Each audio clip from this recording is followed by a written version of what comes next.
In this video, we're going to be covering my top 5 pond baits. Coming up.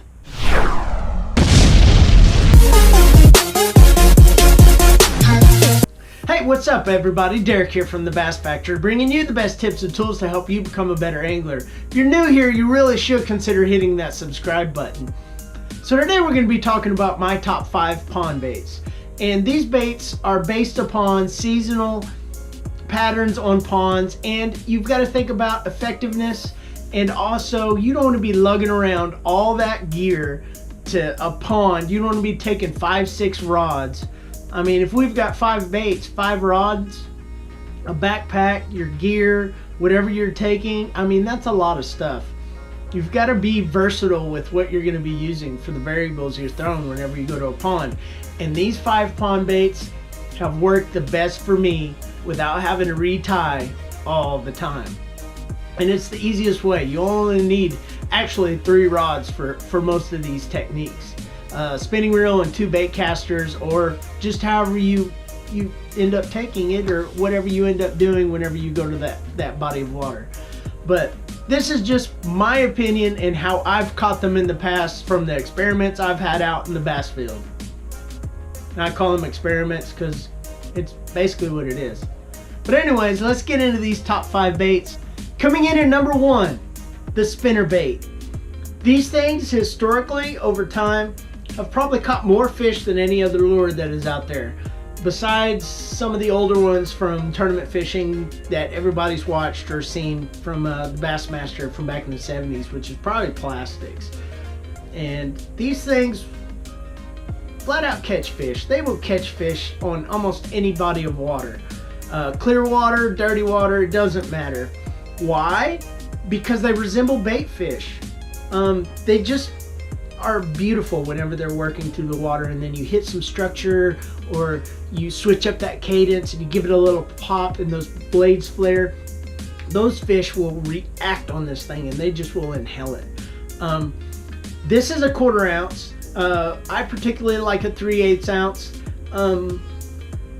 Usually whenever I'm fishing shallow, I can wake it under the surface, or I can just toss it out and reel it and just pulling it under where I can barely see the blades coming back to me, depending upon the water clarity. But usually that is a 1/4 ounce, and a 1/4 ounce is usually river or upper water column, along with the 3/8 ounce. When I start going heavier, I get into the 1/2 ounce and the 3/4 ounce lures, and not just fishing these shallow, you can throw these things out deep. And the 1/2 ounce and the 3/4 ounce, I've caught some good fish doing that. Just letting it sink all the way to the bottom and then reeling it back and just slow reeling that thing. Just hitting stuff, just barely, and especially if you've got grass, you can pull it across the tops and just ticking through that grass and ripping it through. Those fish will react on this thing. And I remember back in the day when we were fishing, when we first started, we were fishing wintertime, and we were fishing deep, and my buddies would be on the other side of the lake, and I'd hear a ledge buster, and they would have loaded up on some big fish out deep, I guess. But I've had some good luck on them. And a little tip that I like to do is put a swim bait on the back end of this. Say this one's a 1/4 ounce. We might be able to pop this thing up to a 3/8 or even 1/2 ounce. I haven't ever weighed them, but you put that swim bait on there, especially in stained water, and you add just that little bit of vibration with a boot style on the back is what I prefer. And these things will catch fish, and you should give them a try. Definitely give these a try. Coming in at number 2, the Yamamoto Senko. This thing is unbelievable. I love this thing. If the spinnerbait's not working, this is another one I go to. It's a search bait. I've got this one rigged Texas rig, which is great because if you bring other plastics, all you got to do is take the Senko off, put a creature bait, a crawl, anything you've got, just throw it on the lizard, whatever. Even a swim bait. A lot of times when I was on a North Texas lake in a tournament, a guy was fishing Texas rig, and we were in shallow about 4 to 5 foot deep, and he tied on a swim bait to one of these. I believe it was a Reaction Innovations skinny dipper. But anyways, he tied it on there and he was just pulling it through. just through the grass, through all that. I think I was on Cedar Creek. But anyways, this was a great bait. This Senko, Texas rigged, and then you pull this and make it weightless. Unbelievable. You can pull it almost subsurface, like a topwater, almost a fluke style bait. And this thing flat out catches fish. I mean, don't ask me why, but it catches fish. And I was watching Gary Yamamoto fish with Jimmy Houston, and they were talking, and Gary Yamamoto said he was talking to one of the guys that was making his plastics or designing them. How do you want this thing designed? What do you want it designed after? And he took out a big pin out of his pocket and gave it to him. He said, I want it to look like this. So actually that's designed after a big pin. No appendages or anything, so it doesn't really look like anything, but fish love it. And I would suggest you give this a try. You will not be disappointed. Coming in at number 3 is the chatterbait.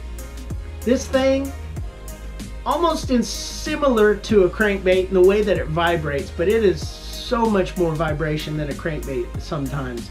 But muddy water, stained water, this thing just flat out gets it. I mean, I've done several tournaments and done well, especially up shallow. When those fish are shallow and you're throwing it in the grass, this thing just vibrates. And with this chartreuse and white, you can change up your skirt colors. I believe this one is I think it's a 3/8, but it works great. I love them. And almost similarly to a what's the name of it, disjointed head jig that Tommy Biffle had made.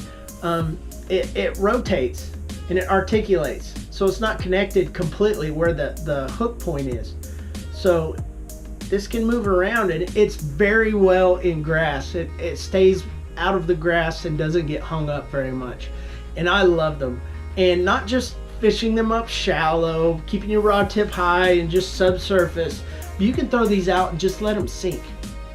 Let them go down to the bottom, and you can work them up like a jig. You can yo-yo them and bring them back up, or you can just bottom bounce them, or even slow roll it across the bottom. I sometimes, just like my spinnerbait, I will throw a swim bait on the back of this, boot style or paddle tail, and it will just flat out weigh more, and it will catch fish. And you're making that thing bigger, so the profile is bigger. It's putting off a little more vibration with that swim bait, and fish will hammer it, especially in stained and muddy water situations, or where there's been a lot of boat traffic and you're throwing up shallow and you know those fish are just off the drop. Those fish a lot of times will congregate right against that mud line, and they'll wait for something, brim, anything to pop out, and you all of a sudden this comes through that mud line into some clearer water, boom, you'll get some fish. So I'd suggest definitely give these a try. Coming in at number 4, the topwater frog. This is a hollow body frog. I believe this one is actually a Booyah pad crasher.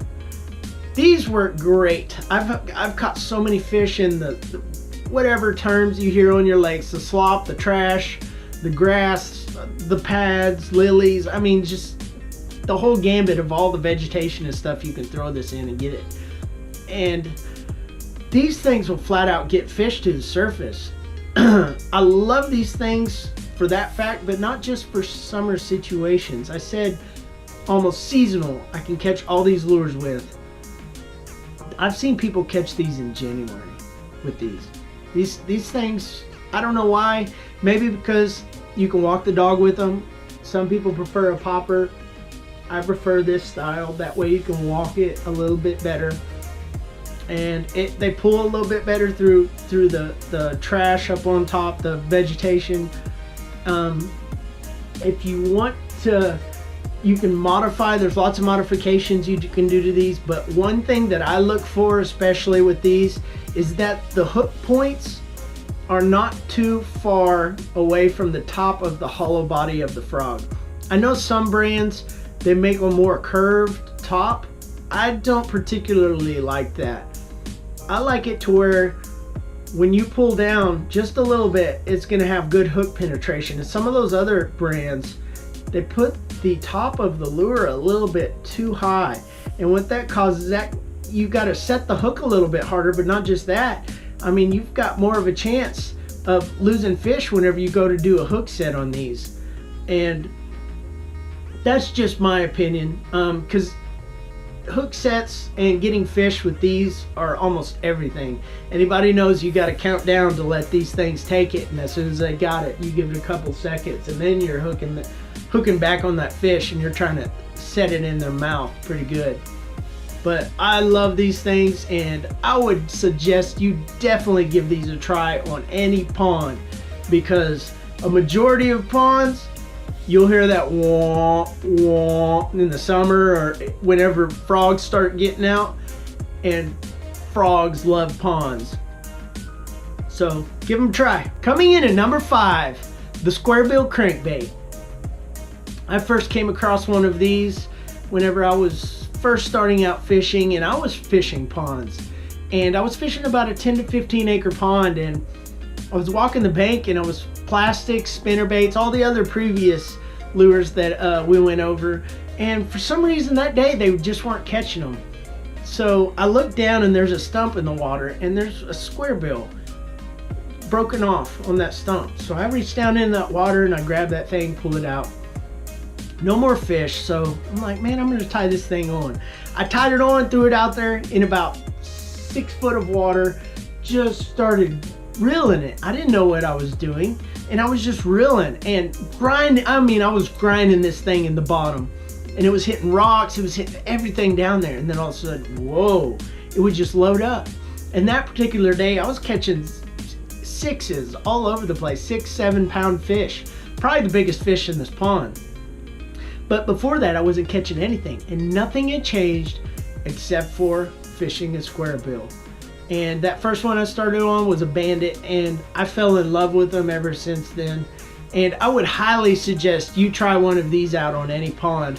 And just don't use these baits on any pond. It will transfer over to any body of water. These baits were only to break down what will help you to be more versatile, to not tie on as many baits so often and lug around all those rods and reels and backpacks and all the gear you've got.